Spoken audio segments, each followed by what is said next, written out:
바울은 2차 전도 여행 중에 있습니다. 소아시아 지역에 세워진 교회들을 방문하여 권면했고, 그리고 그는 이제 새로운 전도 지역을 가기 위해 에베소로 향했을 것으로 보았습니다. 그러나 하나님께서는 그 걸음을 막으셨죠. 그리고 북쪽으로 올라가서 비두니아 지역에 가서 복음을 전하려 했습니다. 그러나 하나님께서는 또 그 걸음을 막으셨습니다. 두 번에 걸쳐 바울의 걸음이 막혔을 때, 하나님 막으셨을 때 바울은 하나님 앞에 왜 막으시느냐, 나의 선한 뜻이 잘못되었느냐라고 항변하거나 하나님 앞에 반문하지 않았습니다. 그저 하나님의 이끄심에 순종해서 멈추라 하시면 멈췄죠. 그렇게 성령의 인도하심을 따라 현재 도착해 있는 곳이 어디냐? 바로 아시아 지역 서쪽 끝에 있는 항구 도시인 드로아였습니다. 그렇게 성령의 인도하심을 따라 도착한 드로아에서 성령께서는 바울에게 환상을 하나 보여주셨습니다. 이 환상을 통해서 바울은 하나님께서 나를 마게도냐로 보내시기로 작정하셨구나, 마게도냐 사람들에게 복음 전하기를 원하시는구나, 이러한 하나님의 마음을 깨닫게 되었습니다. 그래서 사실은 바다 건너 낯선 도시로 가는 것은 거의 목숨을 걸고 가야 하는 시대였습니다. 결코 쉽게 순종할 수 없는 일임에도 불구하고 성령의 마음을 깨닫게 된 바울은 어떻게 갑니까? 무섭습니다. 이렇게 반응하지 않고 마게도냐로 가기 위해서 어떻게 가야 하나를 바로 즉시로 준비하게 되었죠. 오늘은 그렇게 순종하여 마게도냐 지역으로 건너가는 바울의 모습을 살펴보게 될 것입니다. 자, 먼저 11절 함께 읽습니다. 11절 시작. 우리가 드로아에서 배로 떠나 사모드라게로 직행하여 이튿날 네아폴리로 가고. 자, 성경이 이렇게 증언을 합니다. 바울이 드로아에서 배를 탔어요. 그리고서 사모드라게라고 하는 섬으로 직행했다라고 합니다. 사모드라게라고 하는 섬은 드로아에서 마게도냐 첫 항구 도시인 네아폴리 사이에 있는 섬입니다. 근데 이 섬은 좀 특별한 특징이 하나 있는데, 이 섬은 산으로 된 섬이에요. 해발 1524m나 되는 높은 산으로 이루어진 섬입니다. 그러다 보니까 이 섬에 대해서는 고대에 전설이 하나 있습니다. 무슨 전설이냐면, 포세이돈이 이 산에 딱 앉아서 이 트로이 지역을 살펴보았다, 이러한 전설이 있어요. 전설이에요. 실제로 있었다는 게 아니에요. 그런데 그러다 보니까 이 섬은 어떤 섬이라고 별칭이 붙었냐면 포세이돈 섬이다라고 하는 별칭이 붙어 있기도 했습니다.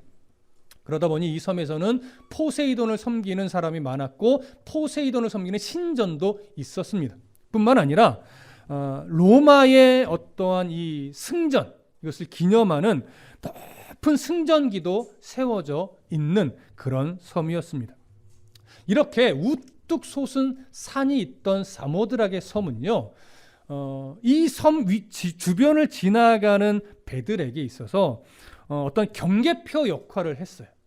그래서 밤에 이 뱃길을 운항하다 보면 참 위험하잖아요. 그래서 많은 주변에 이 지역을 지나다니는 배들이 이 섬에 우뚝 솟은 이 산을 보고서 이 섬을 기항지로 삼아서 그 밤을 묵고 다음날 일찍 원하는 목표 지점으로 출항하는 그런 어떤 기항지 역할을 많이 했던 그런 섬이기도 했습니다.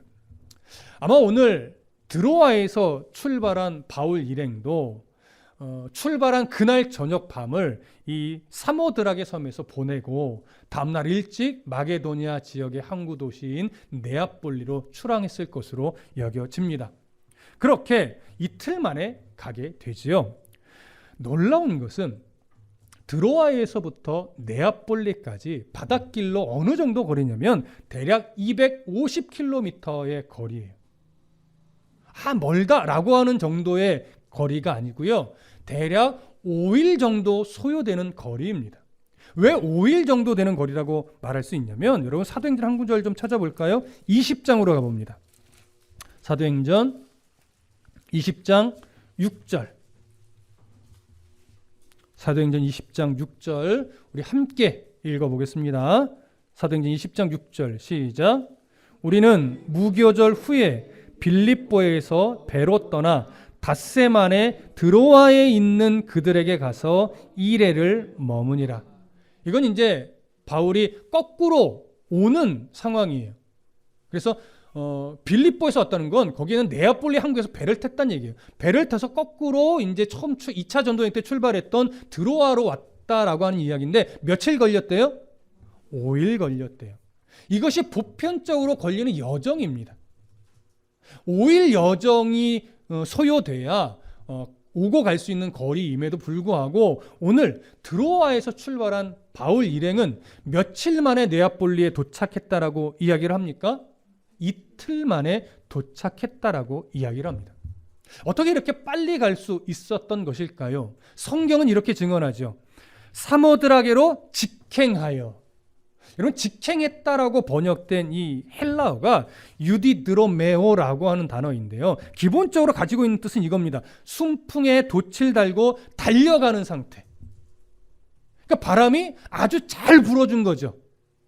근데 우리가 단순하게 바람이 잘 불어져서 큰 어려움 없이 바로 갔다 이 정도 수준에서 머무르는 것이 아니라 이 단어가 가지고 있는 뉘앙스 안에는 거센 바람에 의해서 뭔가 쫓기듯이 급히 달려갔다 이런 의미가 내포되어 있어요. 자, 그렇다면 누가 이렇게 바람을 급히 불어서 바울 일행이 탄 배를 거세게 밀어붙여서 이틀 만에 네아폴리까지 가게 한 걸까요? 우리는 당연히 성령 하나님이라고 말할 수 있습니다. 사람의 감정적 표현으로 좀 바꿔서 표현해 보자면 하나님이 마게도냐에 죽어가는 영혼들을 불쌍히 여기셔서 그 안타까운 마음에 바울을 급히 몰아붙여서 마게도냐 네아폴리까지 가게 했다. 이렇게 풀어서 설명해 볼 수 있을 겁니다. 바울을 강력하게 설득하셔서 마게도냐로 지금 보내고 계시는 것이죠. 이런 하나님의 섭리를 우리가 가만히 좀 살펴보다 보면 그 신속하게 네아폴리까지 가게 한 은혜뿐만이 아니라 이 여정에 바울의 동역자로 누구누구를 하나님이 붙여주셨어요? 실라, 그리고 디모데, 그리고 의사였던 누가예요. 실라와 디모데는 기본적으로 로마 시민권자이기도 하고 헬라인과의 사이에서 태어난 혼혈이기도 해요. 그러다 보니까 어떤 유대, 로마, 헬라 이 문화권에 어떤 상황이 오든지 모두 다 들어가서 복음을 전할 수 있는 조건들이 다 되는 거예요. 뿐만 아니라 여러분, 바울은 거의 종합병원 수준으로 건강이 안 좋았었습니다.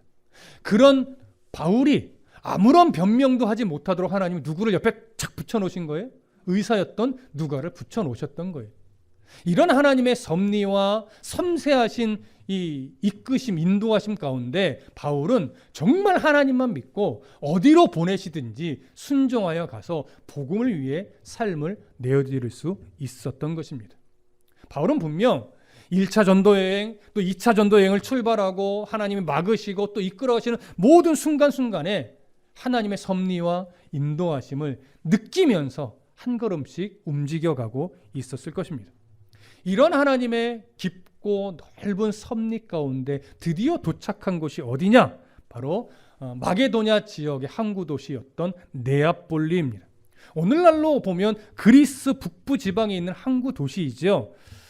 이 도시가 가지고 있는 아주 중요한 특징이 하나 있는데요. 여러분, 지도에서도 보시면 알겠지만 로마의 군사 도로인 이그나티아 대로, 에그나티아 가도라고도 말하고 비아 에그나티아 이렇게 표현하기도 합니다. 중요한 건 이 도로가 군사 도로이고 로마가 이 도로를 통해서 수많은 군수 물자부터 비롯해서 로마 제국을 이루어가는데 아주 중요한 역할을 했던 도로라고 하는 사실이죠. 그런데 이 네아폴리는요, 이 중요했던 도로의 동쪽 끝 출발점이에요. 여기서부터 이 중요한 도로가 시작이 됩니다. 이 시작된 도로는요, 어떻게 가냐면 지도에서 보시면 알겠지만 서쪽으로 쭉 계속 이어져요. 그래서 우리가 알고 있는 데살로니가나 이런 쪽이 이 도로상에 있어요. 다만 베레아는 이 도시에서 떨어져 있죠. 이 도로상으로 해서 서쪽으로 쭉 가면 어디를 만나냐면 항구 도시인 디라큐움이라는 곳을 만나게 돼요. 서쪽으로 끝까지 가면. 근데 그 디라키움에서요, 배를 타고 조금만 서쪽으로 건너가면 이제 어디가 나오냐면 바로 이탈리아가 나오는 거예요. 그래서 이 로마까지 갈 수 있는 거죠. 성경에서는 이 이탈리아를 이달리아라고 표현을 하죠. 그러니까 로마의 군사들이나 로마 제국의 이 사람들이 그 이탈리아에서 디라키움으로 배를 타고 금방 건너와서 거기서부터는 이 군사도로 이그나티아 대로를 통해서 모든 움직임을 다 하게 되는 거예요. 그러면서 로마 제국이 전 세계를 이 정복하는 일에 정말 큰 역할을 했던 도로가 바로 이 도로입니다. 그런데 보십시오. 이 도로를 통해서 이제 거꾸로 뭐가 전파가 돼요? 바울의 복음이 전파되는 거예요. 하나님은 이런 일들을 이루어가기 위해서 바울의 첫걸음을 마게도냐의 네아폴리로 인도하신 거죠. 자, 이렇게 복음이 전파되는 중요한 첫 지점에 바울을 내려놓으신 이 순간, 바울의 입장에서는 사실 감격스러운 순간이 될 수 있겠죠. 바울의 감격, 또 바울이 가져야 될 이 감격을 오늘 우리도 본문을 좀 상상해 보시면서 그 감격을 좀 느낄 수 있으면 오늘 본문을 이해하는 데 훨씬 더 도움이 되리라 생각을 합니다. 자, 그렇게 하나님이 이끌어 가실 첫 출발점이 되는 네아폴리에 드디어 바울이 또 그 일행이 도착을 했습니다. 자, 거기서부터 또 볼까요? 12절 봅니다. 12절 함께 읽습니다. 시작.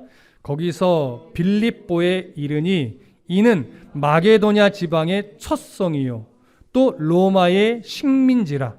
이 성에서 수일을 유하다가, 자, 네아폴리에 도착한 바울과 그의 일행은 대략 북서쪽으로 16km를 올라갑니다. 그렇게 도착한 도시가 바로 빌립보예요. 성경은 빌립보에 대해서 오늘 뭐라고 소개를 하냐면 첫 번째로는 마게도냐 지방의 첫 성이라고 소개를 하죠. 여러분, 첫 성이라는 표현이 갖고 있는 의미가 뭘까? 학자들 가운데서도요 아주 팽팽하게 좀 견해가 갈리는데, 첫 번째는 이런 시선입니다. 마게도냐 지방에 도착해서 만난 첫 번째 성이다. 그래서 어떤 순서적 개념을 가지고 첫 번째 성이라는 의미로 보는 견해가 있어요. 그런데 두 번째는 어떤 견해가 있냐면 이 첫 번째라고 하는 어떤 순서적 개념이 아니라 중요성의 의미를 가지고 마게도냐 지방에서 가장 으뜸이 되는 성읍이다, 이런 의미로도 이해를 합니다. 그래서 이 첫이란 단어를 순서로 보느냐 아니면 대표성으로 보느냐에 따라 의견이 갈라지는 거예요. 그런데 이 견해가요 무엇 하나 이것이 옳다라고 단정하기가 꽤 어려워요. 둘 다 가능성이 있어요. 단어적으로도 둘 다 해석이 가능해요. 그러다 보니까 거의 팽팽하게 학자들의 견해가 갈라져 있어요. 그러다 보니까 우리들은 어느 걸 선택해야 될까 좀 망설이게 되는데, 사실 본문을 이해하는 데는 어떤 견해를 선택하든지 크게 문제되지는 않습니다. 그래서 여러분, 첫 번째 성으로 보아도 되고 가장 으뜸이 되는 성으로 보아도 되는데, 오늘 저와 함께 조금 깊이 바라보고 싶은 것은 뭐냐면 가장 으뜸이 되는 성으로 좀 바라보고자 합니다. 근데 그 이유는 영적으로 보아도 지금 이 빌립보는요 마게도냐 지역의 복음을 전하는 전초 기지가 돼요.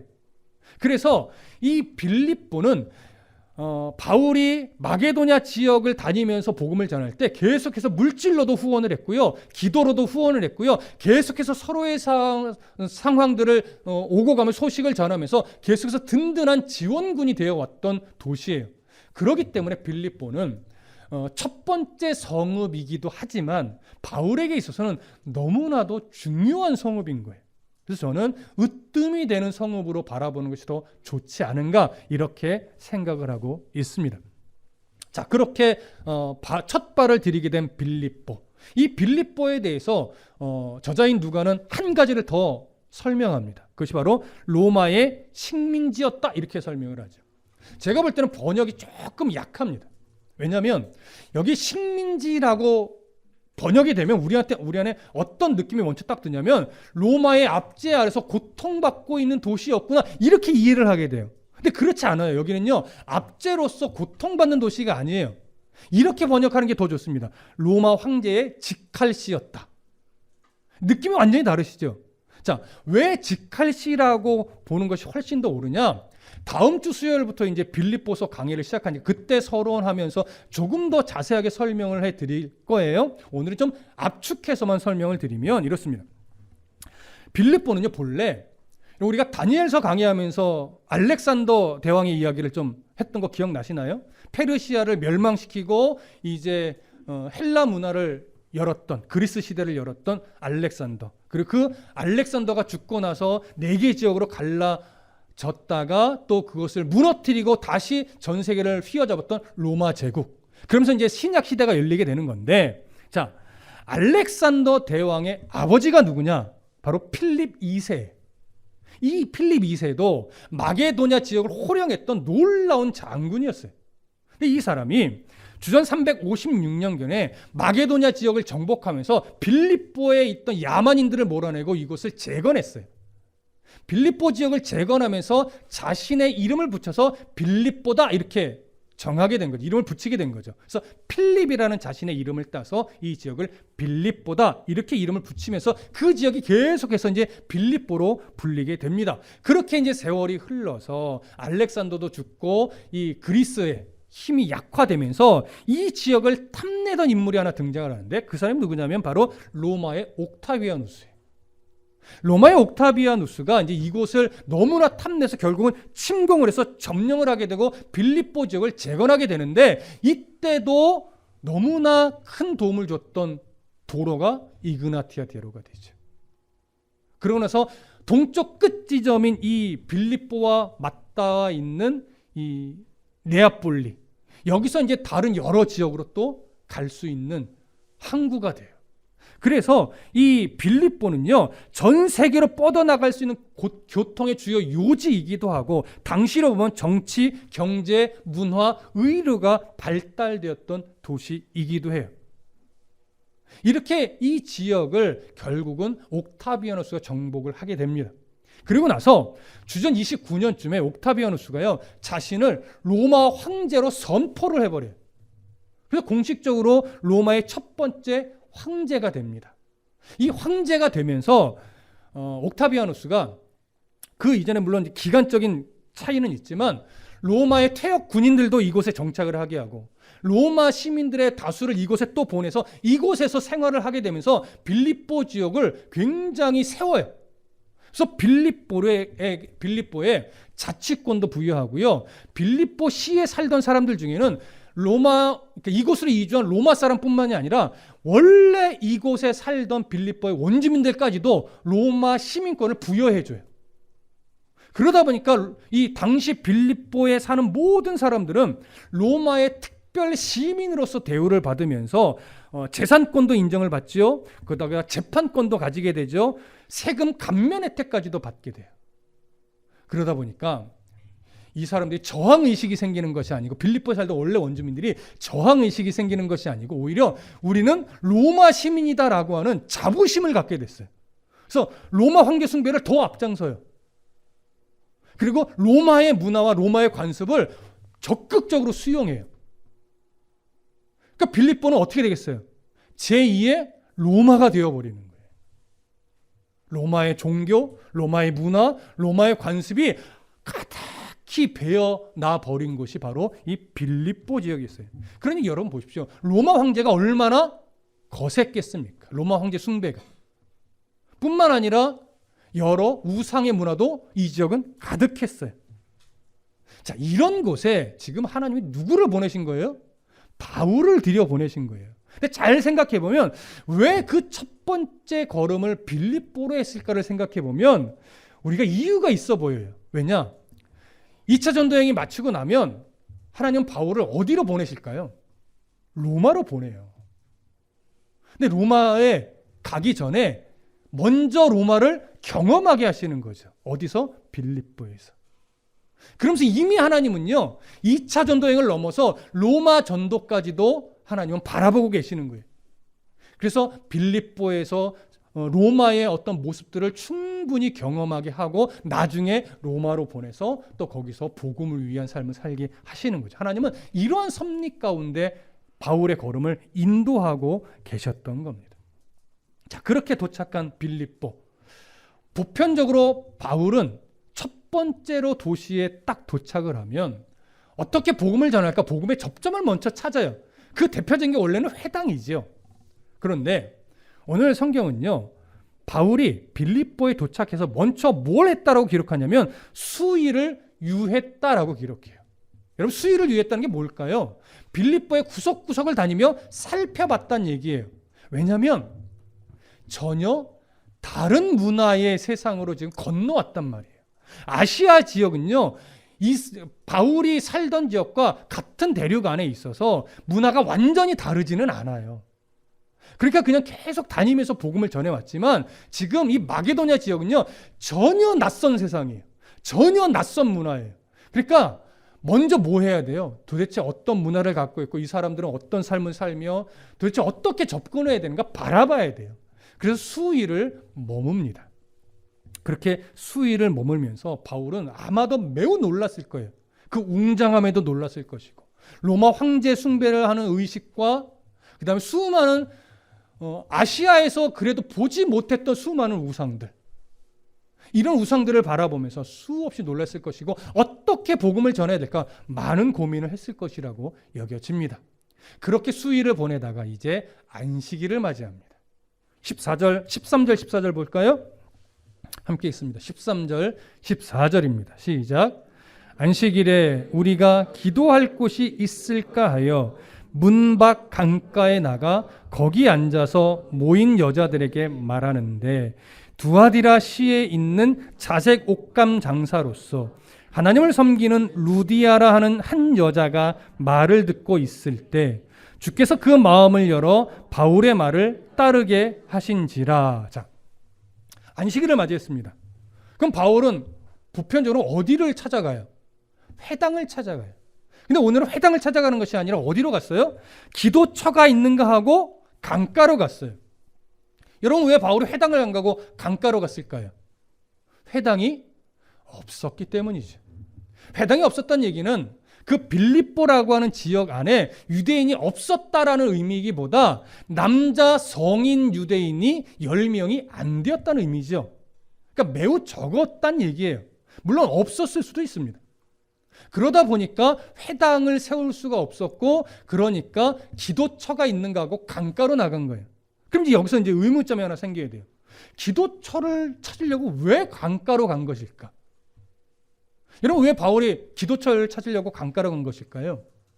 당시 유대인의 문화는요, 회당을 세울 수 없을 때는 기도처를 강가에 만들었습니다. 그래서 거기 모여서 기도를 했어요. 그럼 왜 굳이 강가에 기도처를 만드는 관습이 생겼는가? 아마도 학자들이 추론하기로는 강가에는 물이 있기 때문에 정결의식을 행할 수 있잖아요. 그래서 정결의식은 행하고 기도할 수 있기에 최적화된 장소이기 때문에 회당이 없을 때는 강가에 기도처를 만들고 거기서 정결의식을 행하며 함께 기도하는 관습으로 인해서 바울도 그 문화를 너무나 잘 알고 있어서 회당이 없었던 빌립보에서 이제 접촉점을 찾기 위해 기도처에 모인 사람들이 있나 살펴보기 위해 지금 강가로 나간 것으로 여겨집니다.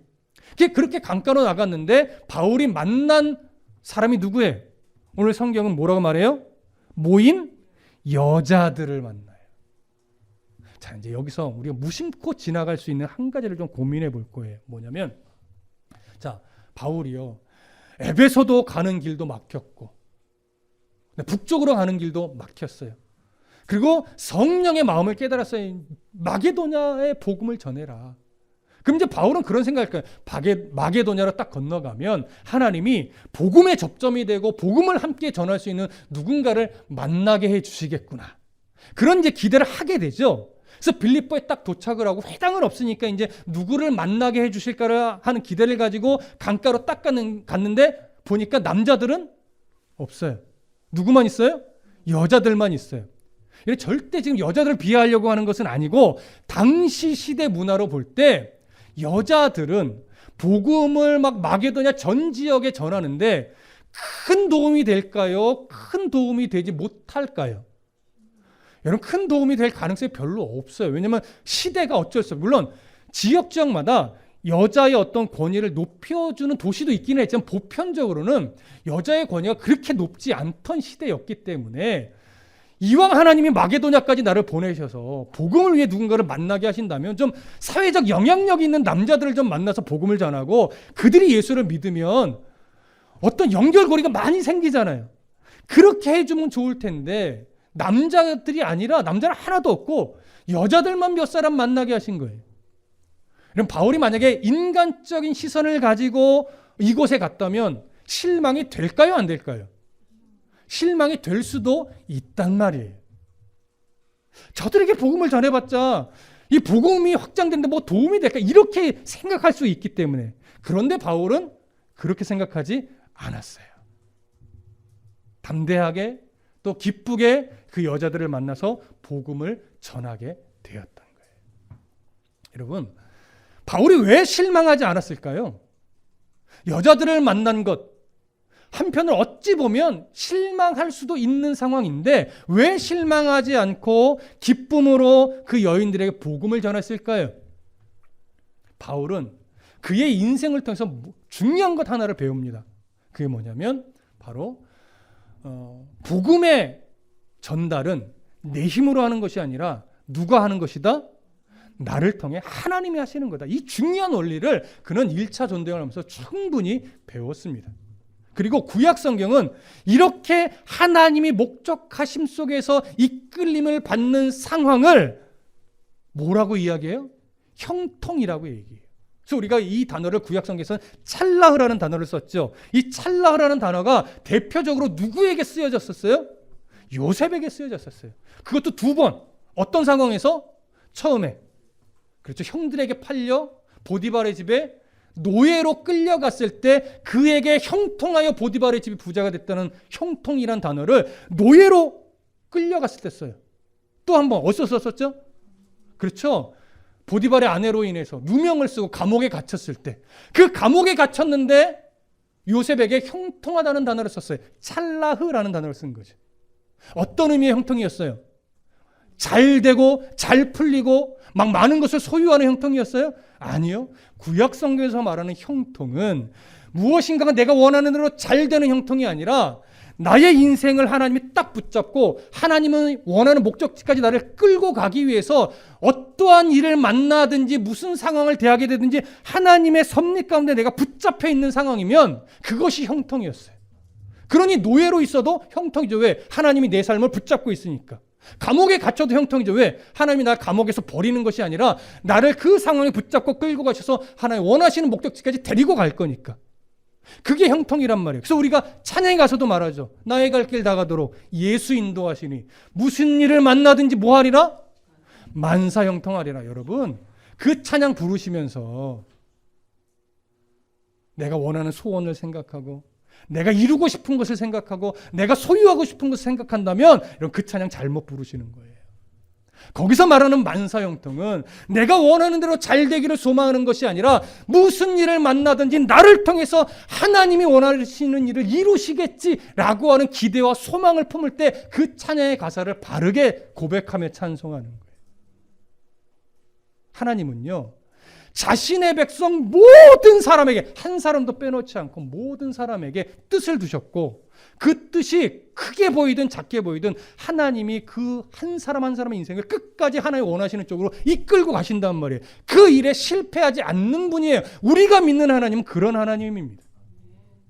그러니 지금 바울이 1차 전도여행을 하다가 감옥에 갇히기도 하고 돌에 맞아 죽기도 하는 이 상황이 어떻게 보면 참 불행한 일이죠. 그러나 바울은 그것을 불행으로 여겼을까요? 안 여겼을까요? 바울은 불행으로 여기지 않는 훈련을 받았어요. 그러니 에베소로 가는 길이 막히고 또 북쪽으로 가는 길이 막힌 것 바울이 불행으로 봤을까요? 아니요. 내가 원하는 대로 안 됐어요. 근데 그건 불행이 아니었어요. 왜? 하나님이 나의 이 전도 여행의 주권을 하나님 붙잡고 끌고 가시는 중에 있으니까. 그러니까 이걸 모르면 하나님이 끌고 가시는 인생에 내가 순종하는 것이 아니라 하나님을 내가 끌고 가려고 하는 어리석음을 범한다고요. 그건 많은 것을 소유해도 형통이 아니에요. 그러나 많은 것을 잃어버리는 것 같을지라도 하나님이 이끌어 가시는 섭리에 내 삶을 내어 맡기면 그건 가장 형통하고 성공적인 인생을 살아가는 겁니다. 바울은 지금 그걸 배웠단 말이죠. 그래서 빌립보에서 여인들만 만났어도 그는 실망하거나 좌절하지 않고 그들에게 다가가 기쁨으로 복음을 전합니다. 근데 놀랍게 그 여인들 중에 특별히 한 여인이 그 바울이 전하는 복음을 집중해서 듣고 아주 그 복음을 수용하는 거예요. 그래서 오늘 성경은 그 복음을 깊이 듣고 수용해서 주를 따르게 된 여인의 이름을 뭐라고 얘기해요? 루디아다, 이렇게 이야기를 하는 거예요. 자, 루디아에 대해서 성경이 뭐라고 소개를 하냐면 두아디라 출신의 자색 옥감 장수라고 이야기를 해요. 여러분, 당시에 두아디라는요, 기본적으로 직조 또 자색 염료 기술이 매우 발달했던 도시였습니다. 그리고 이 지역에서 나오는 자색 옷감들은요, 매우 비싸게 팔렸는데 이유가 뭐냐면 자색 옷감은 당시에 뭐 아시아든 마게도냐 지역이든 귀족이나 왕족들이나 입던 옷감이었어요. 그것으로 또 신분을 드러내기도 했죠. 아무나 자색 옷감을 사서 입을 수 없던 때였기 때문에 이 자색 옷감은요, 매우 값비싼 원단이었어요. 이런 원단을 두아디라에서 가져와서 아마도 빌립보에서 판매했던 상인이 아니었을까, 이렇게 보죠. 그러다 보니까 학자들은 이 루디아가 여성임에도 불구하고 아주 부유한 여성 사업가였다라고 보는데 충분히 가능성이 있습니다. 자, 그 시대의 여자가 옷감을 팔며 아주 부유한 사업가가 되어 있었다는 얘기는 이 루디아의 성격을 우리가 알 수 있는 거예요. 그의 생활력, 그의 자부심, 그의 어떤 단단함, 이런 성향을 우리가 알 수 있죠. 자, 이런 루디아가요, 오늘 성경은 또 하나 뭐라고 설명하냐면 루디아에 대해서 하나님을 섬기는 자였다, 이렇게 설명합니다. 이 얘기는 루디아가 하나님을 섬기는 유대인이었다는 얘기가 아니라 고넬료처럼 하나님을 경외하는 이방인이었다는 의미예요. 언제 이 루디아가 유대인의 하나님을 만났는지, 언제 소개를 받아서 유대인의 하나님을 섬기게 되었는지는 알 수 없습니다. 그러나 지금 바울이 전하는 복음을 들을 때 그는 유대교의 하나님은 알고 믿고 섬기고 있는 중이었어요. 개종까지 했는지는 잘 모릅니다. 그러나 하나님을 섬기고 있었죠. 그 와중에 바울이 전하는 복음을 듣는데 그 복음을 귀담아 듣고 마음으로 들으면서 결국은 복음을 수용하고 예수를 믿는 그리스도인이 될 수 있었던 거예요. 자, 여기서 루디아의 의지는 전혀 없었는가? 그렇지 않죠. 아마도 이 복음이 들려지기 전까지 하나님은 충분히 루디아의 마음을 계속 간섭해 놓으셨을 겁니다. 그런 섭리 가운데 바울의 복음이 전해지자 그는 바울의 복음을 아멘으로 받으며 수용할 수 있는 의지를 나타내게 되었죠. 그렇게 해서 바울이 전한 복음을 듣고 그리스도인이 되었어요. 이렇게 루디아는 바울이 전하는 복음을 듣고 회심한 유럽 지역의 첫 번째 사람이 되었던 것입니다. 그렇게 회심한 루디아, 그는 가만히 있지 않았습니다. 15절 볼까요? 오늘 본문 15절 함께 읽습니다. 시작. 그와 그 집이 다 세례를 받고 우리에게 청하여 이르되 만일 나를 주 믿는 자로 알거든 내 집에 들어와 유하라 하고 강권하여 머물게 하니라. 자, 루디아는요, 바울과 일행을 자기 집으로 초청했어요. 그래서 자신뿐만 아니라 자기 집안에 있는 모든 사람이 다 세례를 받게 했어요. 모두가 다 그리스도인이 된 것이죠. 거기서 멈춘 것이 아니라 빌립보에서 복음을 전하는 기간 동안 우리 집에서 머무십시오, 이렇게 강권했다라고 이야기를 합니다. 결국 이야기는 뭐냐면 루디아의 집이 빌립보 지역의 가정교회로 세워졌다는 의미와도 동일해요.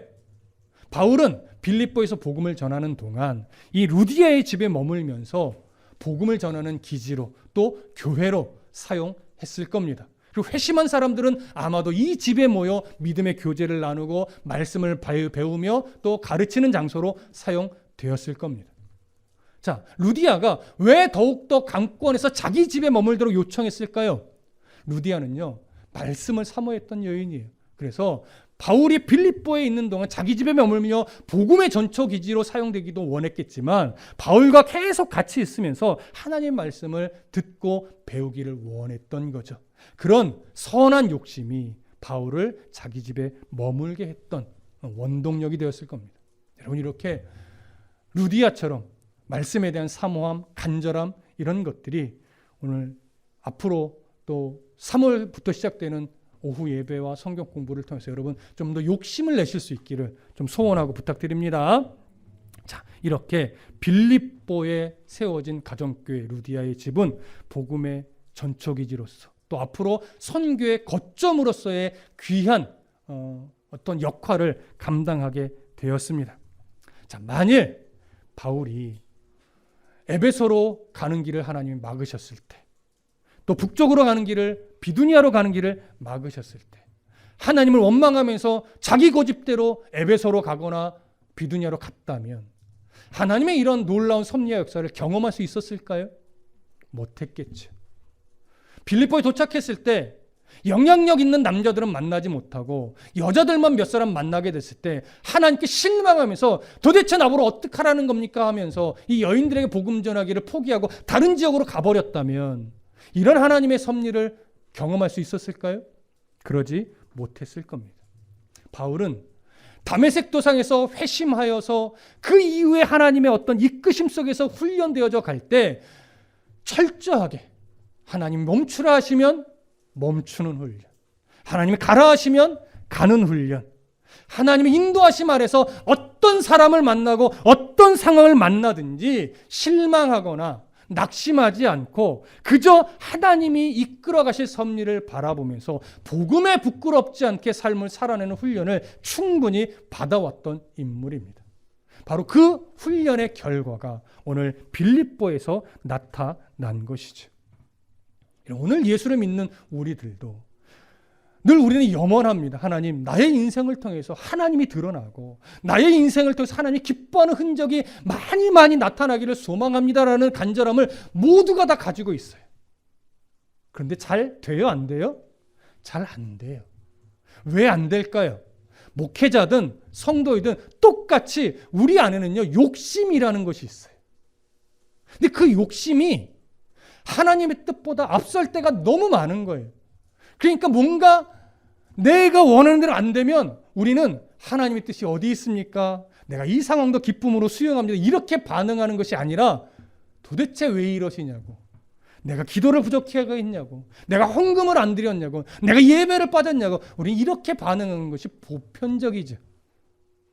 그럼 우리는 그때마다 다시금 바울의 이 모습을 생각하셔야 됩니다. 그리고 요셉을 향해서 왜 형통하다고 성경이 말했었는지를 다시 기억해 내셔야 합니다. 그러면 무슨 일을 만나든지 누구를 만나든지 어떤 상황이 내 앞에 놓여지든지 그 상황과 현실과 불편한 만남 때문에 슬퍼하고 아파하고 상처받고 절망하고 실망하고 좌절하는 것이 아니라 결국 내 인생은 하나님 손에 딱 붙들려서 비록 굴곡은 있겠으나 하나님이 내 인생을 끌고 가서 하나님 원하시는 목적지까지 딱 놓으시고 마지막 때에 잘하였다. 너는 나의 착하고 충성된 일꾼이었고 너는 내가 사랑하는 아들이었다, 딸이었다 라고 칭찬하시면서 품에 안아주실 그 날을 바라보며 우리는 견디어낼 수 있고 이겨낼 수 있는 거죠. 그리고 주어진 상황을 기쁨으로 바라보면서 하나님, 내가 어떤 상황에 놓여도 복음에 부끄럽지 않게 삶을 살아낼 테니 하나님, 나를 끝까지 붙잡고 하나님의 뜻을 이루어 주옵소서. 우리 이렇게 기도하며 한 걸음 한 걸음 내디딜 수 있는 성도가 되는 것입니다. 무엇인가를 많이 하려고 하지 마십시오. 그것이 중요한 것이 아니라 주어진 상황과 순간에 실망하거나 좌절하지 않고 그저 복음에 부끄럽지 않은 삶을 살아내려고 애쓰시면서 오직 나를 사랑하시는 주님만 바라보고 여러분들의 일상을 한 걸음씩 살아내시면 그 삶 속에 나도 모르는 순간 하나님이 나의 삶을 통해 하나님이 기뻐하는 흔적을 만들어내고 하나님이 기뻐하는 열매를 맺게 하시는 거예요. 이것이 성령의 열매죠. 그래서 성령의 열매는 내가 맺어야 되는 성령의 열매가 아니라 성령이 나를 통해 맺어 가시는 열매인 거예요. 그래서 복수로 쓰여지지 않고 단수로 쓰여진 거예요. 성령의 열매들이 아니에요. 성령의 열매예요. 나의 삶을 구석구석 조목조목 하나님이 다듬고 만져내시면서 맺혀지게 만들거든요. 그것이 진짜 하나님이 기뻐하는 열매이고 우리의 삶에 나타나야 될 흔적입니다. 그러한 복된 열매를 맺는 루디아라고 하는 한 여자를 부르신 것처럼 바로 여러분들을 그렇게 불러내신 하나님 바라보면서 오늘도 정말 건강하고 올바른 성도의 삶이 되시기를 간절히 소망하고 축복합니다. 기도하겠습니다.